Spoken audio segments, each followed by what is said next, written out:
Hi, this is Russell Glasser, host of The Atheist Experience. You know, The Atheist Experience is made possible by volunteers and the generous support of viewers like you. If the promotion of positive atheist culture and separation of church and state are values that you hold, please consider contributing by becoming an ACA member or visiting our product page at evolvefish.com under the Partner tab. Thank you.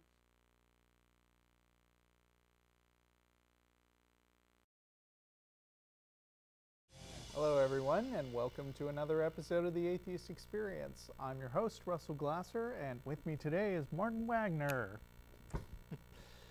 doing the guy from Galaxy Quest gesture. That is correct, yes. Today is Sunday, July 12th, and we are a live call-in public access TV show based in Austin, Texas, dedicated to promoting positive atheism and the separation of church and state. We're also available through live streaming video at ustream.tv. The official Atheist website is www.atheist-experience.com. You can provide feedback to the show by commenting on the official blog at freethoughtblogs.com/AXP, or you can email us at tv@atheist-community.org. We're a little off today. If you enjoy the show, please check out our related podcast, The Non-Prophets, currently airing the first and third Wednesdays of every month. You can find links at the Atheist Experience website, and the next Non-Prophets will be recorded on July 15th. As always, the cast and crew of the Atheist Experience will be going to dinner after the show at El Arroyo at 1624 West 5th Street, and we'll be arriving at around 6 p.m., and any viewers are welcome to join us. How you doing this week, Martin? I'm doing all right, Russell. Yourself? Great. Good. I'm super good. Yeah. Anything interesting on your mind, or are we just diving straight into that phone box today? Yeah, I guess we're taking calls. A lot of folks have been amused about the release of Kent Hovind from federal prison in the last, I guess, was it just this week that this happened? Something like that. Yeah. And yeah. Not much to say about it. He's going to be off on the evangelical circuit, talking about his 10 years of Christian martyrdom at the hands of the... To catch everyone up, just in case they don't obsessively follow creationism like we do. Kent Hovind is this shyster who... He is a young Earth creationist. He has a PhD dissertation from what is it, Liberty University? No, that's almost a real university. It's American Patriot. It's something like Patriot right? University. Yeah. It's a PO box and a double wide is what it is. Yeah, it's somebody's house. Yeah, and he has this hilarious bullshit doctoral thesis, which you can read online if you want to. And he ran a dinosaur theme park for which he did not pay any taxes. And the government tends to get a little testy about that, so he's been in jail for... Well, they just showed over a pattern of years that he was deliberately structuring his finances in such a way as to avoid, usual IRS reporting laws. Yes. And he was doing sneaky little things like classifying everyone who worked at his theme park, like right down to the janitors, as ministers, so as to get that kind of religious exemption on the taxes there, and just all kinds of rubbish. And throughout it all, his dishonesty was just so deeply pathological that even when he's in jail and talking on the phone, he wrote these crazy ass blog posts from jail where he was like talking having to God. dialogues with God. Yeah. And God is, of course, terribly sympathetic yeah, God to his is like, plight. They totally, this was a bum rap, Kent Hovind.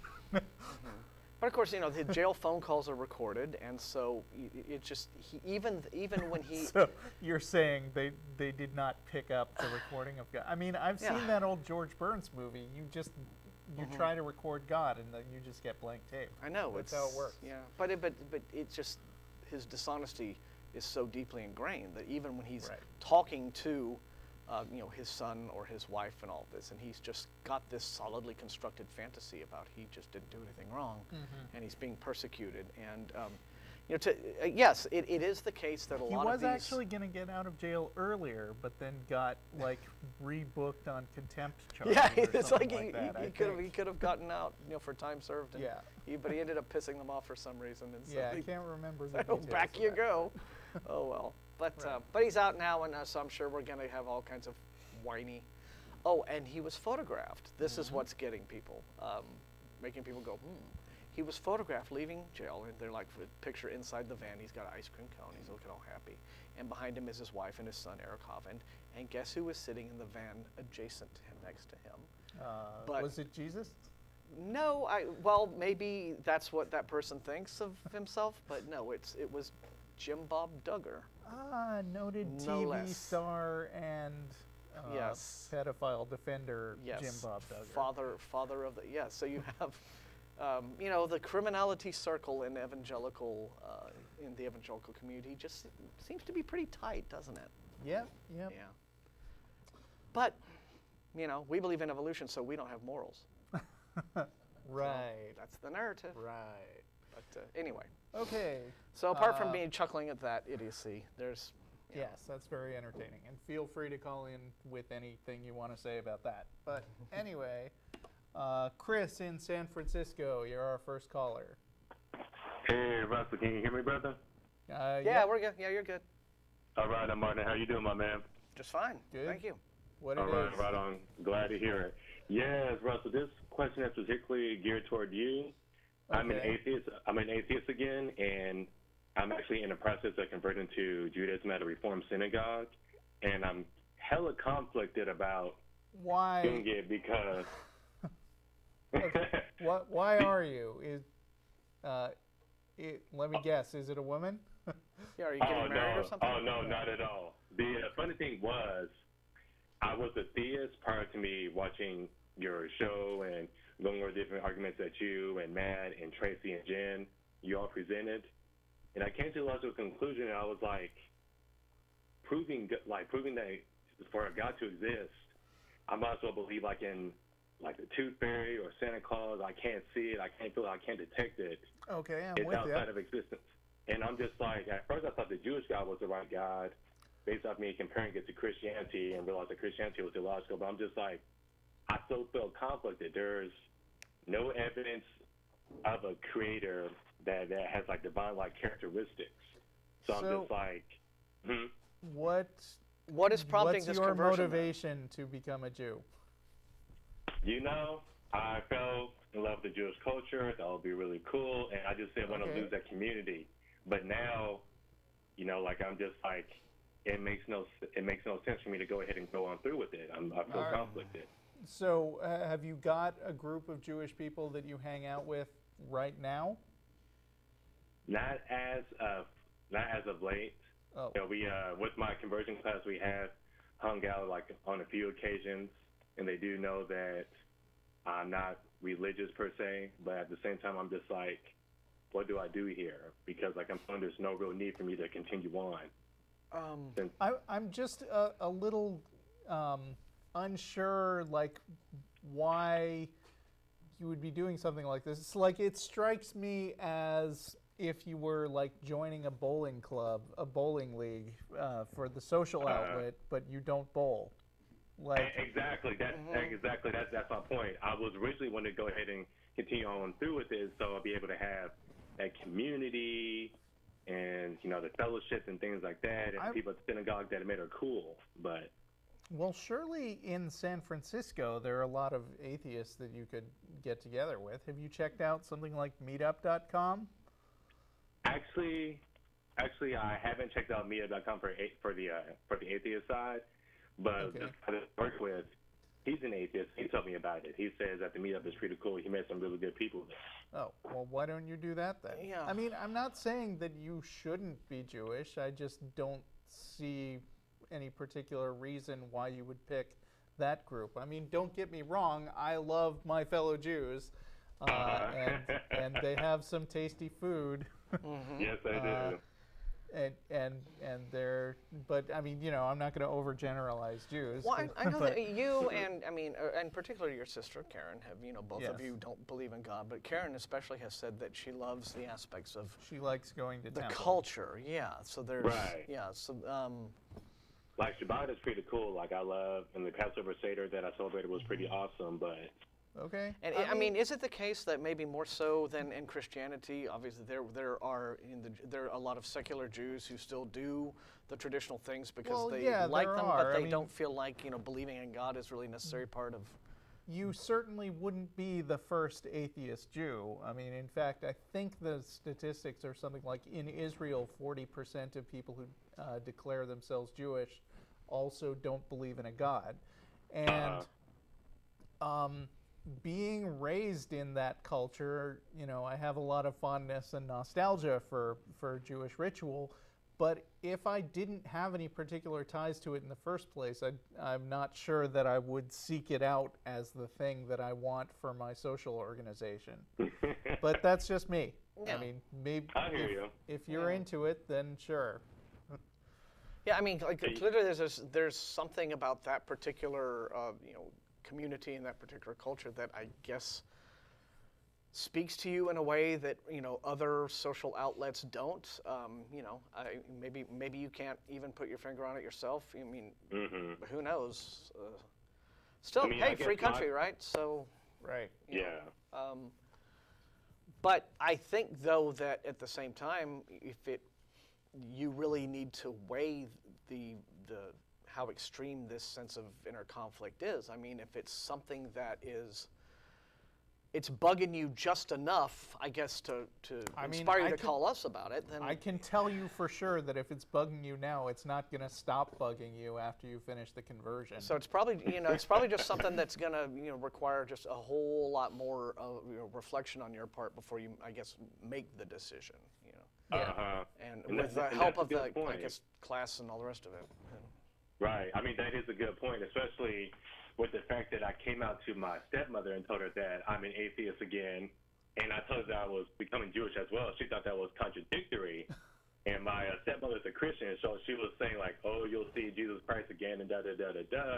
And the issue, and the way that the argument came about is when I posted something on Facebook relating to my support in marriage equality. Yeah, I mean, I've certainly spent a lot of time justifying why it would make any sense for anyone to call themselves an atheist Jew, and some people really disagree with me, like Dave Silverman thinks that's a dumb thing to do, but whatever. Yeah. But when I say I'm an atheist Jew, I mean that I have ancestry and heritage and a history of Judaism, and if you're not religious and you don't have that family background, I just don't really see that much what you're going to get out of it. And I'm thinking the same thing as well. It's just like, for example, I wouldn't go back to Christianity just to say that, oh, I'm an atheist. I wouldn't go through rededication or anything like that. It totally makes no sense at all. And so I'm thinking that I am going to have to go ahead and part ties with the Reformed Synagogue community that I became familiar with. Well, I mean, let me encourage you to keep a lookout for other social groups, perhaps atheist groups, that might provide you with that same sense of social ties, because it may not even end up friends. And it may not even end up having that kind of a hook to it. Maybe there's something else you're into, like, I don't know, bowling, like you said, or golf, or playing music, or something like that, and you can find people swing who dancing. Oh, well, no, don't go that far. Good God. Yeah. But, I mean, there are, like, I have different areas of like, this is not my be-all. I love being, contributing this little amount that I do to, this is kind of my outlet for atheist activism and also online and what have you. But I've got other aspects of my life that are different kind of social communities that I'm involved in. So I enjoy reading, I enjoy gaming, I do films. So, and each one of those kind of has its own little bit of a social community involved in it. So that's something else that I'd recommend too, is like diversify your portfolio when it comes to your different groups of friends. And absolutely. Yeah, because having that kind of keeps things fresh. And if you burn out of one, it's not like you don't have something else to to still keep you engaged. Exactly. So that's a thing to think about too. Okay, well, thanks for calling, Chris. Good luck, man. Anytime, Russell. Yep. Anytime, Barney. Have a good one, y'all. You too. See ya. Good weekend. Thank you. See ya. Peace. Let's see. Is it? Nope. I guess it not. is not.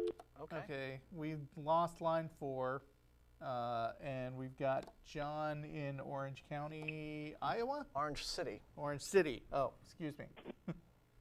John. John, is that you? Hello. Hi. Hello. Hello. How are you? We're Good. well. Hi. What's Hi. up? Okay, so I'm a theist, and basically I'm gay, and I believe that God created gay people, and I know that you're gonna say, "Oh, they didn't," that's just our interpretation, but I believe he did, and I have a reason why too. So. All right. Okay. Okay. Okay, so just like the G-spot for women, the male has a G-spot in his butt. Okay. Oh, great. What a time for the phone box to stop working. Yeah. Yeah, you were right. You thought as called much. it before the show. Called it. I was like, no, that could be a totally serious call. Anyway, Jeff in Akron, Ohio. Hi, guys. How you doing? Oh, good. How are you? All right. Yeah, it's good to talk to you guys. I would like to start by, I'd like to make a positive claim, and that is that over the past 500 years, everything where it was originally a mystery of the universe, a mystery of the unknown, has been found to have a natural cause. And so... some things have not had a cause found. I mean, Right. let's Well, be I assume clear that that a lot of things are unknown. But I assume he was talking about within the subset of things that where the things cause that- has been found. Of things that Right. we know. Yeah. Things that we know, where it was a mystery of the universe originally, Yep. and then the cause was found, it was always a natural cause. It's That's always true. been a natural cause that caused that thing to occur. And so there really is no justification for believing in a supernatural cause, because never in the history of the universe and the history of the past 500 years has there ever been a case where there was something that was unknown, a mystery of the universe, and we found that it had a supernatural cause. You can take it one step. I'm gonna put my theist hat on for a minute. I was going to say you can take it one step further than that, but you please go Yeah, first. and I'm gonna say maybe that's because we only have the means to detect causes that are natural, and things that are supernatural. Oh, I feel dirty. Yeah, Russell. Things that are supernatural are just too beyond comprehension for our human minds. You think that's the dodge they use? I can't say that I've That's ever heard what that. I would expect somebody to say. But wait, mysterious ways. But wait, I'm arguing that I can't believe I'm arguing against you. But if there is a supernatural cause for something that was originally a mystery of the universe, then where's the evidence for that supernatural cause? Where's the evidence which proves that thing was caused supernaturally?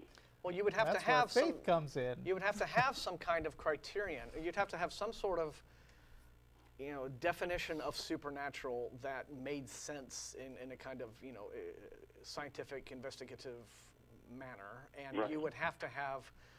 You'd have to have an understanding of what would be the criteria by which we distinguish a supernatural from a natural thing, and I don't think that we have that.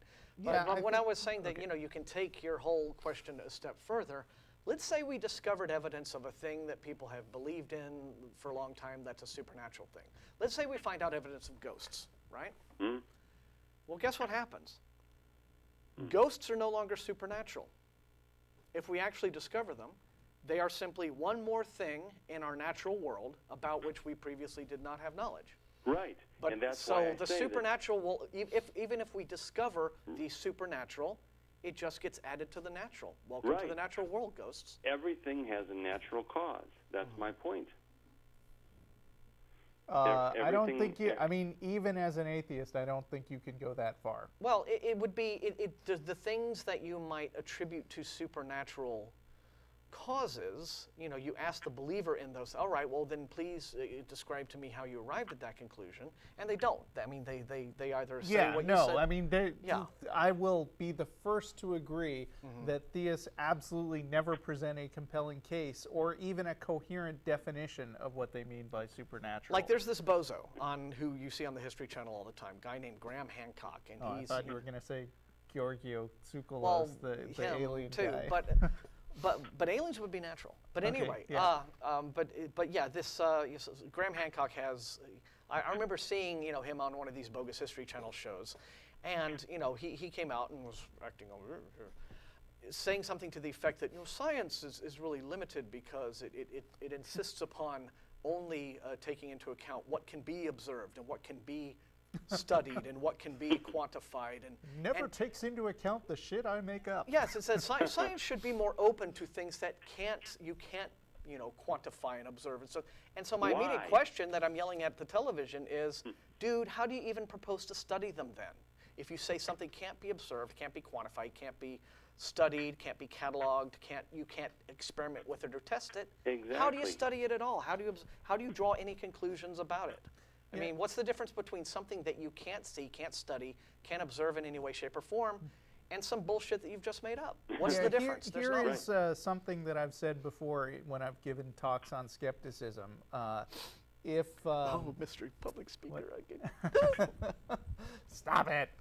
His greatness is absorbing into my thing. But even if it turned out that there were real supernatural things in the world somehow, it would still be right to be skeptical of supernatural claims. Because if somebody says they can talk to the dead, for instance, but you can't talk to the dead, but you talk to some medium like Sylvia Browne, let's say, you would need to know the difference between Sylvia Browne just spouting platitudes that she thinks you want to hear and actually contacting your dead ancestors. Because it could be that Sylvia Browne, let's all stretch our imaginations, she's just preying on your desire to talk to your dead relatives and actually just taking all your money and making stuff up off the top of her head, even if your dead relatives can talk to you. I guess I'm going to Google this right now. Has any other psychic like James von Prague so far claimed to have spoken to Sylvia Browne from the afterlife? Has anyone done that? I'm going to look that up. Okay.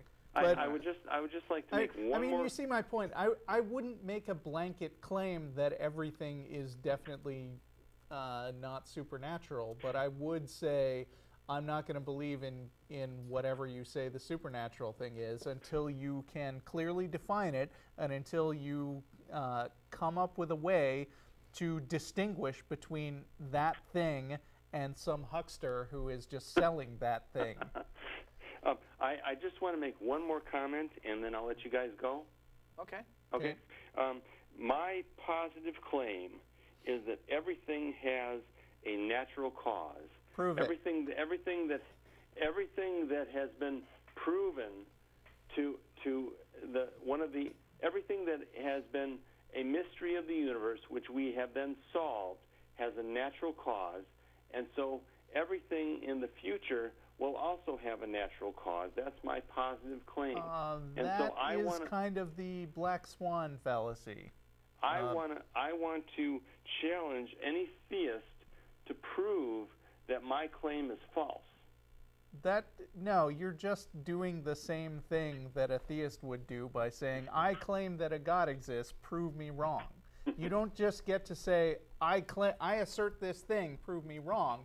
That's not actually how science and evidence works. But you see, hang on a second, though. Listen. Yeah.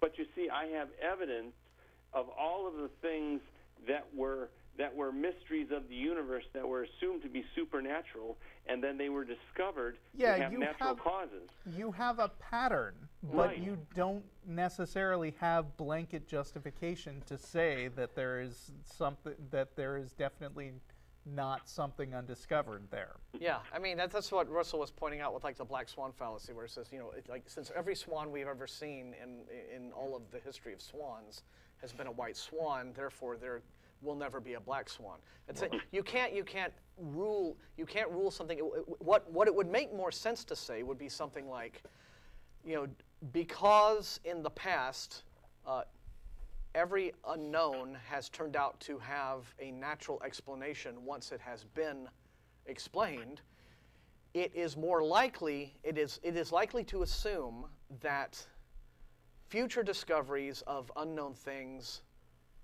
are more likely to have a natural explanation than otherwise. Yes. Okay. Sure. That would be the way to put it, but I don't that's think. Perfect. Yeah, that would be the more, you know. Okay. Yes. Okay. That's perfect. Anyway. Excellent. Thank you very much. No problem. Thanks no problem. for calling. Bye. Bye. Okay. Okay, that is working. Claudio in Istanbul. I'm not sure if this is the most distant call we've ever gotten or not. No, we've gotten some from way in Eastern Europe and all. Okay, Claudio, you're there? Yes, I'm here. Hi. Thank you for calling. I thank you for getting my call. What time it is? What time is it over there? 12:55, 12:56. Oh, okay. Well, it's not Midnight. too bad, but It's not too bad. yeah. Okay. So what's on your mind? So I was thinking that I'm atheist. I read all what you read. I'm 100% for science. And for the clarity of mind, I'm like you guys. I really love you. I hear a lot of your debate or just reason on the screen, and it's great. So Can I ask you real quick? Sure. What is the predominant religion in Turkey? Muslim, of course. Okay, that's what I thought. Like 98% Muslim. But 98. I okay. didn't born in Turkey. I born in Argentina. Okay. I received an religious education like a Mormon, so I have my story. Do you feel in danger over there as an atheist? Are you? I mean, do you keep that secret? Of course. Okay. Of course. Yeah. You Just cannot checking. speak out or be critic or try to be atheist over here is a complete different situation. Okay. Well, you're very brave to call. It's a call. I'm absolutely sure that very few people are going to watch this program, and they know me, for example. Okay. Okay. So. So what I was thinking on that reasoning that I love the science, I love, and the knowledge that you're getting when you study history and put together all the thoughts, you realize that religion is just for control people. You teach something very simple to somebody. You go in the sky.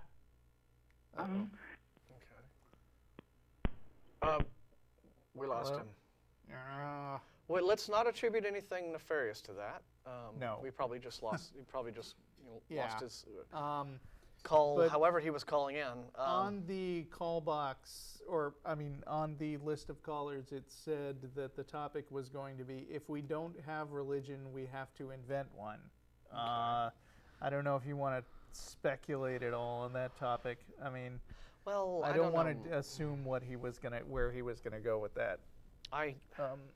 There is a lot of heated debate over whether or not, people always say, okay, well, you atheists, you think you're so smart, but don't people need religion, right? Doesn't it give to keep them in line, to make them moral, to give them comfort and a security blanket to hold, meaning of life. Mm-hmm. And okay, I think that we found that on general principles that's not necessarily true. There are a lot of in the European democracies where So like in the Scandinavian and what have you, where religion has been over the years fading into the background of those cultures, but the folks there seem to be doing fine, in a secular life. But it depends, I think, on how steeped in religion the culture you are from has been. This atheist fantasy, it wouldn't be awesome if everyone would just, well, you can't expect, in one generation, or certainly not at once, or it would take years and years for religion to sort of fade into the background, and then whatever it was that was going to replace it, that still gave people that sense of belonging, sense of community, sense of having some idea that they have a place in the universe, and that everything's just not a big, empty, deep, meaningless void. I'm sorry, Russell. I've been meaning to tell you that for a long time. That everything is in fact a deep, meaningless void. Yeah, it's too bad. That's okay. Sucks. Have some, have some water. But so yeah, you couldn't just pull the religious rug out from under someone's feet, and then immediately expect them to adjust well to that. And have something that replaced whatever religion gave people. Which brings us to the topic of the Sunday assemblies that some atheist groups have been having. Okay. Well, they call them atheist church or the atheist Sunday assemblies, and you get people in the atheist community reacting in a very polarized way to these things. There's some folks the folks have been lifetime, like they're multi-generational, where they've been atheists in their families, and they just think it's the silliest thing in the world. Mm-hmm. Whereas you have atheists who have deconverted, who have come from a Christian or very religious background, and trying to explain, well, yeah, but it's like parties. Yeah, that there is a thing that, like our first caller talking about wanting to convert, because there's this thing that is provided, whether it's the sense of community or, just having this close-knit circle of friends and the belonging and what have you, that religions have admittedly been very good at providing, the church life and fellowship and what have you. So, that is something that's there for people who are recent deconverts. They are new atheists, but then they miss what they've left behind about church that was the stuff they did enjoy. And that is a thing, because I always kind of baffle people when I say, I don't have any unpleasant memories of going to church when I was in my early teens. We did all kinds of awesome stuff. There's a great rec room, there's a gym, basketball court, we had lock-in parties, Halloween parties, summer camp. My bar mitzvah was a blast. Yeah, my Jewish summer camp was great. Yeah, so all that stuff is a thing, right? That people really connect to emotionally, and so maybe in that regard, but you couldn't just say, no, you be rational immediately, and you don't need all this other stuff. There would need to be a way to sort of ease people into the secular life that still gave them whatever it was about the religion that was fulfilling emotionally, but without all of the supernatural and the superstitious baggage. But my perspective is generally that if people want to do something and it makes them feel good and fulfilled, and it's not teaching bullshit, then let them do it. Yeah. It's not my business. Mm-hmm. Okay. Wade in Minnesota. Oh, am I on now? Yes, you're on. You are. How are you? All right, cool. I'm all right. So I was wondering if you guys accept the idea that if atheism is true, then objective morality doesn't exist. What do you mean by objective morality? Objective morality, what I mean by that is the idea that there are moral truths that hold independently of whether we think they do. So, for example, a moral objectivist would think that it's morally wrong for a man to torture an infant just for fun. It would remain wrong even if that baby torturer thought otherwise and killed everyone who disagreed with him. So let's say, would a moral objectivist think that it is definitely wrong to kill your own son? Very likely. I would imagine that would be the opinion of most moral objectivists. Okay, so does that mean that it would be wrong for I'm blanking on the name. Abraham and Isaac? Abraham and Isaac, yeah. It would be wrong for Abraham to even consider killing his own son when God told him so. Well, it's not inherent in the definition, but a moral objectivist could accept that. I imagine there are a lot of atheist moral objectivists who think that. Well, that was a terribly evasive answer. Okay, so moral objectivism just says there are moral truths that hold independently of whether we think they do. by itself, this definition doesn't take a stand on which truths are objective. This is just a broad I definition. think what most atheists would be with me on is that morals are always basically subject to what value you are trying to fulfill. But if we have a society full of people who reach a consensus on a value, there are objective ways to decide whether or not a certain action fulfills that value or not. Okay, so this sounds like what's kind of called the hypothetical imperative. The idea that where an ought is simply a shorthand for some purely descriptive meaning. In this case, it's describing what means to accomplish a particular goal. That's not the type of morality I was talking about. Okay. Okay, so in the English language, we have basically these two different types of the word ought or should. One is like the hypothetical imperative, like if you want to do well in school, you ought to study. In this case, you ought to study just means to do well in school, you need to study. I follow you, thanks. Mm-hmm. Yeah, then there's the other type of ought, where the word ought is not a shorthand for some purely descriptive meaning, like you should not torture infants just for fun. Period. Or kill your own son just because somebody tells you to. Well, you could do that too, but though that's not inherent in definition. What I mean by prescriptive. But I mean, it sounds to me like what you would present as objective morality is actually also a conditional, because it is basically, if you want to please God, for instance, then you ought to do something like so and so. No, that's not what I mean by prescriptive ought. By a prescriptive ought, sometimes it's called like a categorical imperative or something like that. I just mean the meaning of the word ought doesn't refer to something purely descriptive. It's not a shorthand for some purely descriptive meaning. It just means ought, simpliciter. Okay. Do you believe in that type of ought? I'm not 100% sure I would go along with that. So you're... Okay, the reason why I asked this is a few weeks ago, I kind of had a debate with an atheist on if God does not exist and objective morality doesn't exist. And okay. He are you? I mean, I'm just curious. Are you a show host or someone who otherwise does this frequently? No, I don't do this frequently. Okay. I have a blog, but. Yes. No, go ahead, Russell. No, you. Well, I was just going to say that I think that this is the sort of thing that can probably be overthought. I tend to think of morality as in pragmatic sense. I am a member of a social species. It benefits me to, engage in behaviors that are by consensus considered to be beneficial not only to myself and to other people around me, because if the goal is a happier life, for myself, then it is rational to behave in ways that also contribute to the happiness of others. In other words, me being a complete jerk to everyone isn't going to win me friends, and then I'll be alone, and then I'll be, and it becomes a big negative cycle that way. So, in basic terms, I think that the problem comes when I hear theistic, and specifically Christian notions, when they talk about objective versus subjective morality, they've gone the other direction. They've made it way too simplistic. It's an either-or situation where there's this idea that you believe in a God, and therefore there is an objective morality, which is very handy because it's handed to you in a box with a big wrapper on it, and you can follow the rules. It's just following a list of rules. It's obedience to authority, basically, all of which completely ignores the question of, yes, but then what is my basis for considering the authority's notion of morality to actually be moral? So either you follow that notion of objective morality, or you subscribe to subjective morality, which in their terms just means pure amorality.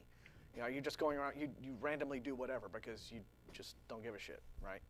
And that's, I think, human behavior, sociology can just point to, the way we interact with one another.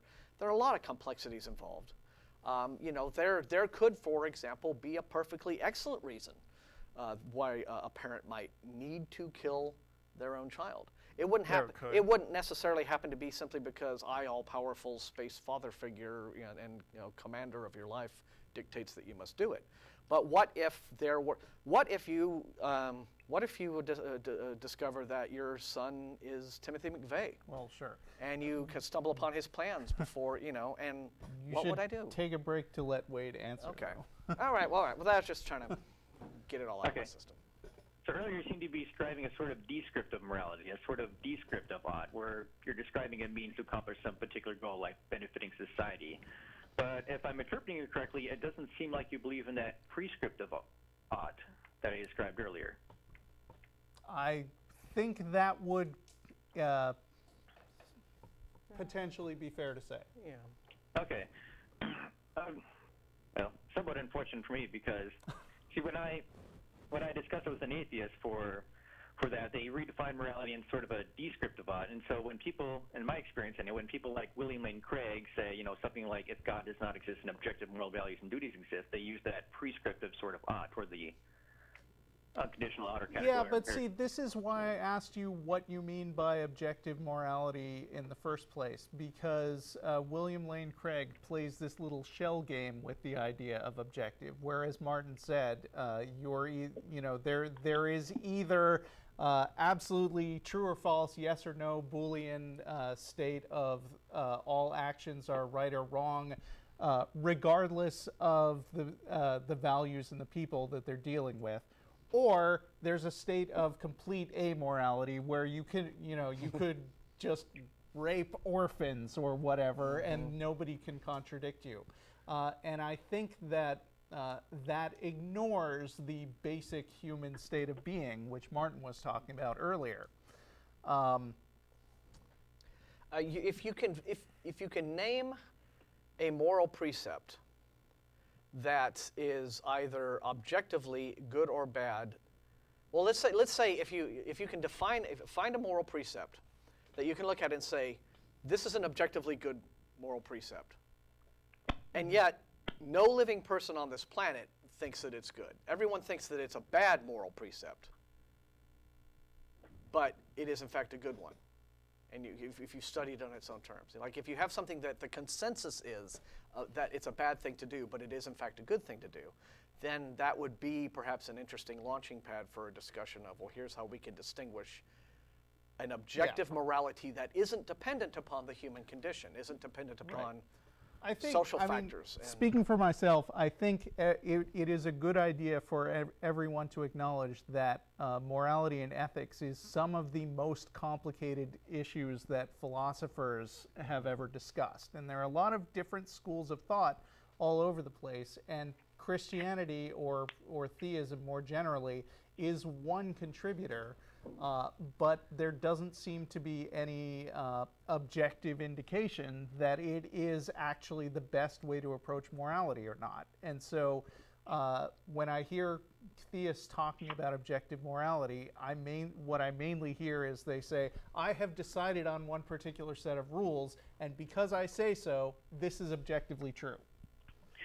Well, perhaps I can help. I have a reasonable faith book here, and he says, to say that they're objective moral values is to say something is good or evil independently whether any human being believes it to be so. This is from 173 of his book, Reasonable Faith.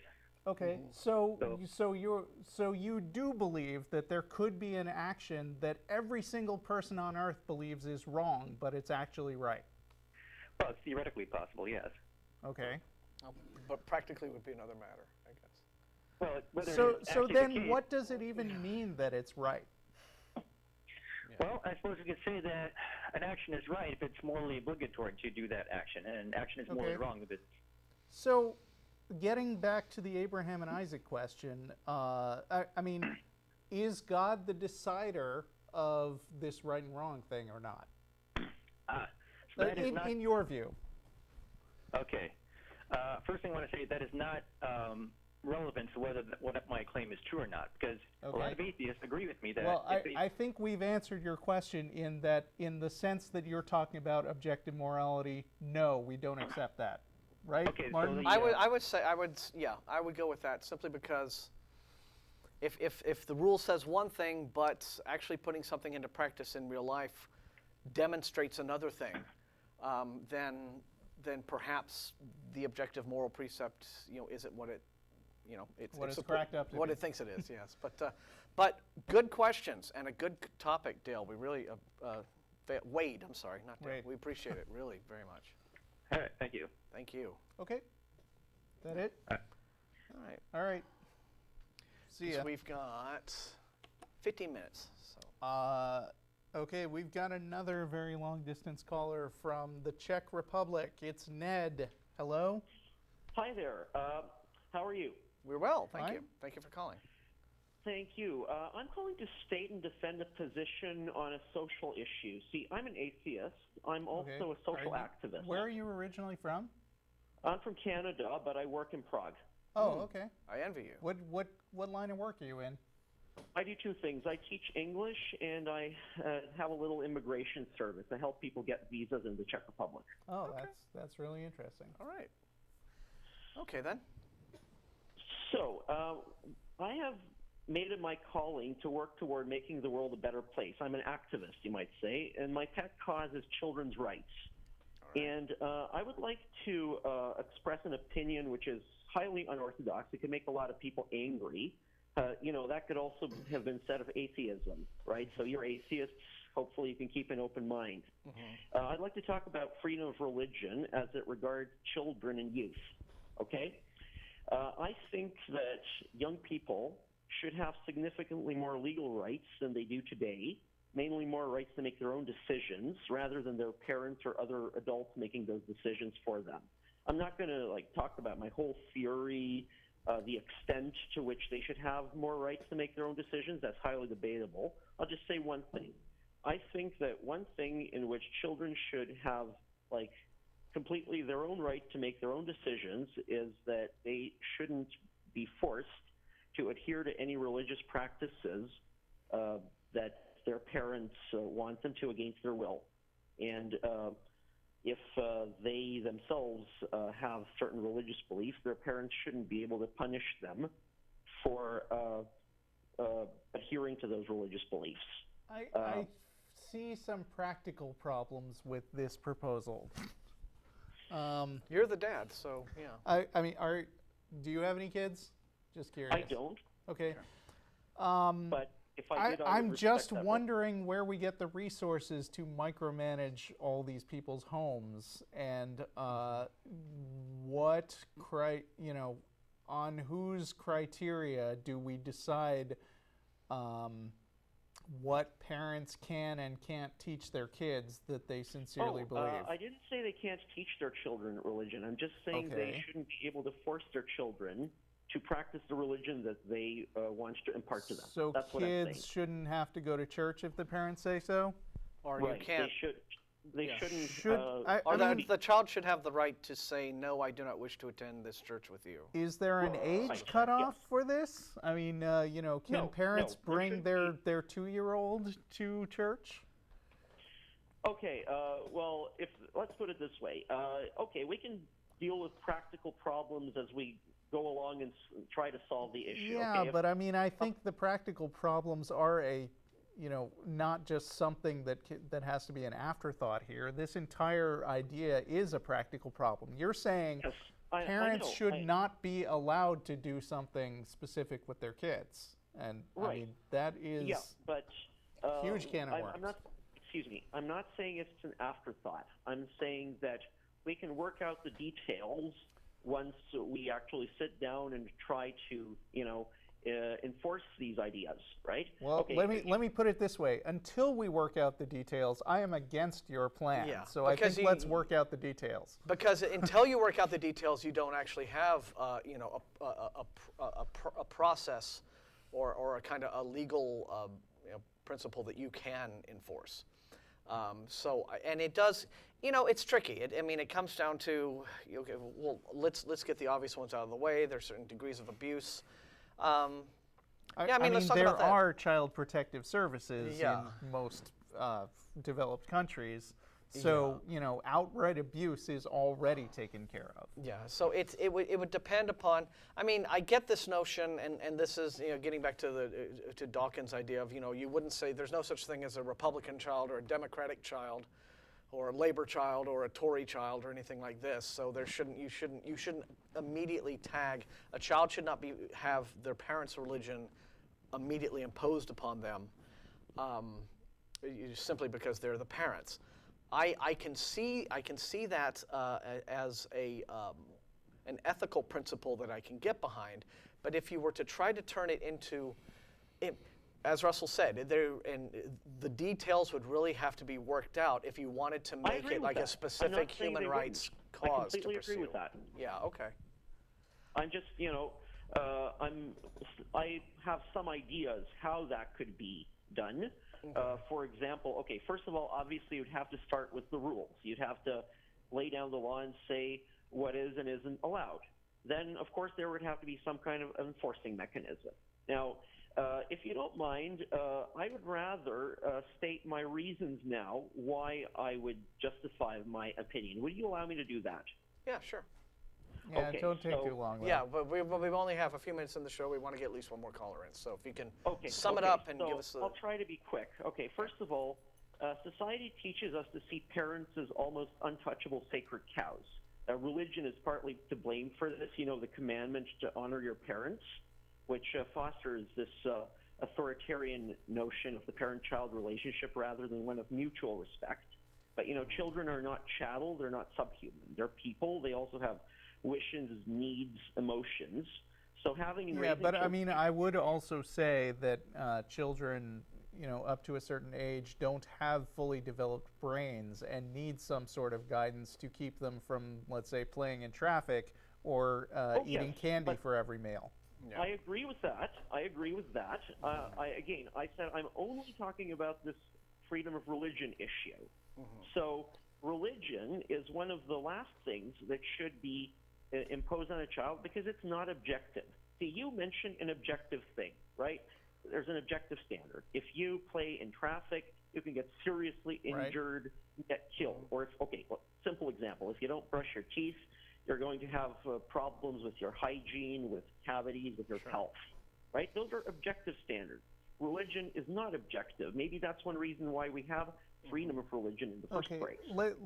Let me ask you about a specific case. When my son was a little kid, I took him to Atheist Community of Austin meetings all the time.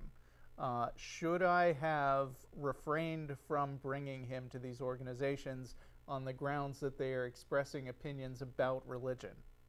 No. No? So atheist groups get special privileges then? No. I'm not talking about your opinion. I'm not talking about your chance to impart your opinions on their child. I'm just talking about your power. So could I take my kid to church, though? One more time, please. Could I take my kid to church?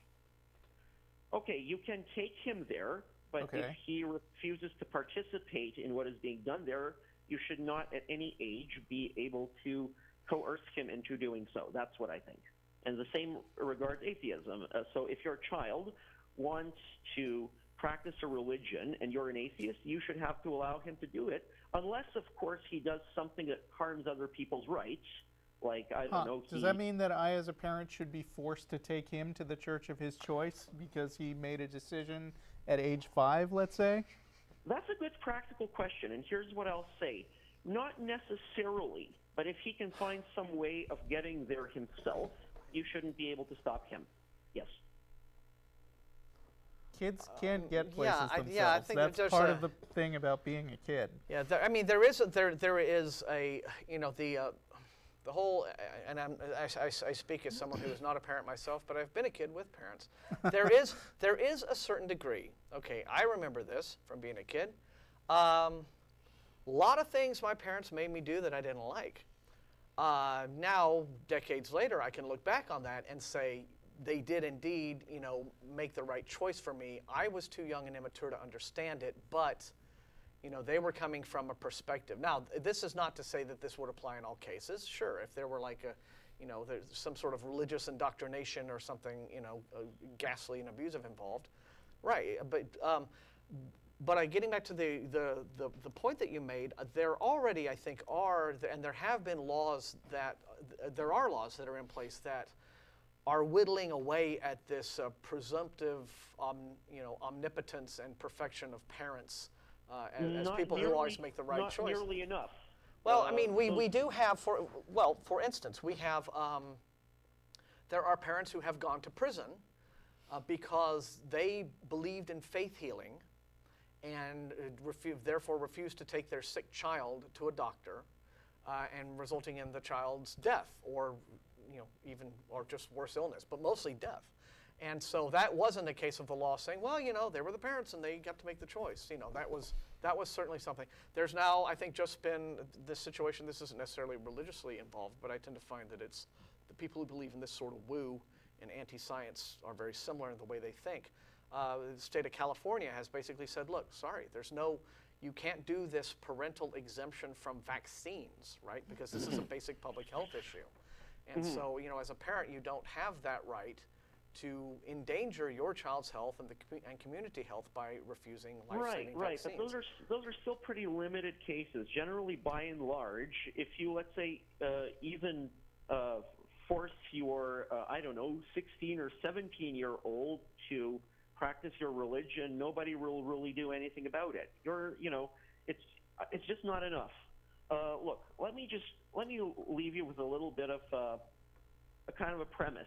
You said, looking back, a lot of the choices... Okay, but you're going to need to wrap it up, though. Yeah, because we're running out of time. Okay, can I maybe call back some other time? Sure. That would be fine, yes. Yeah. By all means. All right. Thanks for calling, All right. though. Thanks. Bye, Ned. Thank you. Take care for now. No problem. Appreciate All right. it. I'm going to take line 3 because I bet that it will be a quick call. Charles in Baltimore. We've got a couple minutes left in the show. What's up? Thanks for waiting. Charles, line 3. Hello? Hi. Hello. Is this Charles? Hi. I wanted to talk a little bit about athletes and religion. Okay. You heard about the Russell Wilson comment he made about him not having sex with Sierra because of his religious, because he wanted to do it the right way. Well, he's okay. He's well, free to, it's he's free free to country. believe that. Yeah. And I feel like as a man who really wishes for more secular people in sports, for like a Johan Cruyff who has that secular, or Chris Cluey, a more modern example. Chris Cluey's awesome. Love that guy. Yeah. And you see those people, you see the other side's extreme, like a Russell Wilson, a Steph Curry, who like to say there's the Holy Ghost in the locker room. Yeah. Kinky. And Hovind, he plays for Jesus, which I respect her as a player. It's just a little bit out there with those thoughts. Oh, sure. I just feel like, two things. What do you think of what Russell Wilson said? Because I also think it kind of borderlines on the whole kind of how the religion goes with how they treat the religion, the women in the religion, and how the whole abstinence thing is kind of holding women down. And is it kind of worrying for you guys to see these out there religious athletes like this? And do you feel like the future? There have been no shortage. I know what you're asking. There have been no shortage of public figures who have, made the public love them by pandering to their religious beliefs and prejudices. So that's always going to be a thing. And I would say just don't look up to sports figures so much, just because they're just people with opinions. But we are out of time. It's like Sorry. Tim Tebow. He became the butt of comedians' jokes, and so he was good for something at least. Thanks, right? everyone. That's our show. We'll be headed for El Arroyo soon. Sorry to keep it. Thank you all to our audience. Awesome audience. Thank you so much. Okay. See ya.